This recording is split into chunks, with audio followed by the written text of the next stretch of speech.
प्रधानमंत्री नरेंद्र मोदी के भाषण से यह साबित हो गया कि यहां सीधी लड़ाई इंडिया गठबंधन और भाजपा के मध्य। उन्होंने राहुल गांधी पर कम लेकिन ममता और अखिलेश यादव पर सीधा हमला बोला। प्रधानमंत्री ने मायावती पर कोई हमला नहीं बोला। भदोही। प्रधानमंत्री नरेंद्र मोदी गुरुवार को भदोही के ऊंज में एक चुनावी जनसभा को संबोधित करते हुए पश्चिम बंगाल की मुख्यमंत्री ममता बनर्जी पर सीधा हमला बोला। मोदी ने ममता को आरोपित करते हुए कहा कि ममता बंगाल में हिंदुओं की हत्या करवाती हैं। उनके लोग हिंदुओं को गंगा में डुबोकर मारने की धमकी देते हैं। दीदी बंगाल को बांग्लादेश बनाना चाहती हैं। वहां दलित और महिलाओं का सरेआम उत्पीड़न होता है। प्रधानमंत्री ने इस दौरान अखिलेश यादव और राहुल गांधी पर भी तीखा सियासी हमला बोला।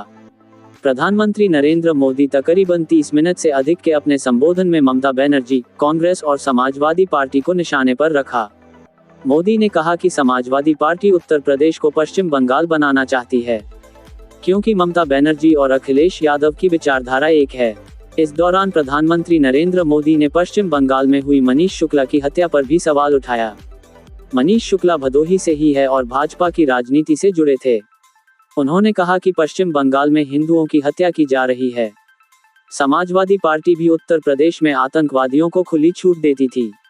उनके लिए प्रोटोकॉल जारी होता था और अखिलेश यादव सिमी पर मेहरबान थे। यूपी वाली बुआ बबुआ की चाल समझ गई मोदी। अखिलेश यादव पर तंज कसते हुए प्रधानमंत्री ने कहा कि यूपी वाली बुआ बबुआ की चाल समझ गई। ऐसी हालत में उन्हें पश्चिम बंगाल से नई बुआ को लाना पड़ा। बबुआ को अपनी नई बुआ से यह सवाल करना चाहिए कि पश्चिम बंगाल में उत्तर प्रदेश और बिहार के लोगों को गालियां देकर क्यों भगा दिया जाता है। क्योंकि समाजवादी पार्टी और ममता बनर्जी तुष्टीकरण की राजनीति करती हैं, इसलिए दोनों की राजनीतिक विचारधाराएं समान है। बबुआ उत्तर प्रदेश को पश्चिम बंगाल बनाना चाहते हैं। शहजादे का बस चले तो वे राम मंदिर में ताला लगवा दें। प्रधानमंत्री ने कहा कि अगर भाजपा सरकार न होती तो अयोध्या में श्री राम मंदिर, बाबा काशी विश्वनाथ और विंध्याचल कॉरिडोर का निर्माण नहीं होता। ये लोग किसी भी कीमत पर राम मंदिर का निर्माण नहीं होने देते। आज स्थितियां बदल गई है, लेकिन कभी रामलाल को टैंक में देखकर बहुत तकलीफ होती थी। ऐसे लोग भगवान राम को काल्पनिक बताते हैं। कांग्रेस के शहजादे का बस चले तो वे राम मंदिर में ताला लगाना चाहते हैं।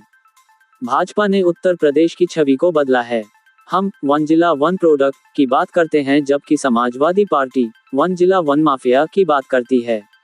यूपी में पहले माफियाओं का राज था। मायावती पर नर्म दिखे पीएम मोदी। मायावती पर काफी नर्म दिखे और उनकी चर्चा भी नहीं किया। प्रधानमंत्री ने कहा कि भदोही की चर्चा पूरे प्रदेश में हो रही है कि टीएमसी भदोही में कहां से आ गई। इसका कारण यह है कि समाजवादी पार्टी मैदान छोड़कर भाग गई है। उत्तर प्रदेश में कांग्रेस का कोई वजूद नहीं बचा है। भदोही में कांग्रेस और सपा की जमानत बचना मुश्किल हो गई थी, जिसकी वजह से बबुआ ने पश्चिम बंगाल से नई बुआ को लाकर उत्तर प्रदेश में नया सियासी प्रयोग किया है। आप लोग इस प्रयोग को कभी सफल होने मत देना। पश्चिम बंगाल में टीएमसी कैसी राजनीति कर रही है, क्या आप लोग उससे परिचित नहीं है? वहां हिंदुओं की कैसी दशा है, पूरा देश जानता है। मोदी ने ममता सरकार पर आरोप लगाते हुए कहा कि हिंदुओं की हत्या की जा रही है। रामनवमी पर प्रतिबंध लगाया गया। राम मंदिर को अपवित्र बताया गया है, जबकि पश्चिम बंगाल में बांग्लादेशियों को खुलेआम संरक्षण दिया जा रहा है। ये सब वोट बैंक और तुष्टीकरण की राजनीति है। आप लोग ऐसी राजनीति से तौबा करना। माफिया और गुंडे अब यहाँ जेल में हैं। उत्तर प्रदेश की छवि योगी सरकार ने बदल दिया है। माफिया और गुंडे अब यहाँ जेल में हैं। बहन बेटियों को कोई असुरक्षा नहीं है। प्रदेश की जनता गुंडों माफियाओं से नहीं डरती है। भाजपा ने उत्तर प्रदेश की छवि पूरी तरह से बदल दिया है। प्रधानमंत्री ने कहा कि पहले यहाँ 6 एक्सप्रेसवे थे, अब 5 और नए एक्सप्रेसवे का निर्माण हो रहा है। 6 लेन से बनारस और हंडिया को जोड़ दिया गया है। मछली शहर से बनारस को जोड़ा जा रहा है। साल 2017 में केवल यूपी में 7 एयरपोर्ट थे, जबकि अब इसकी संख्या 17 हो गई है। 3 भदोही के कालीन की चर्चा करते हुए कहा कि देश का नया संसद भवन बहुत ही खूबसूरत और भव्य बना है।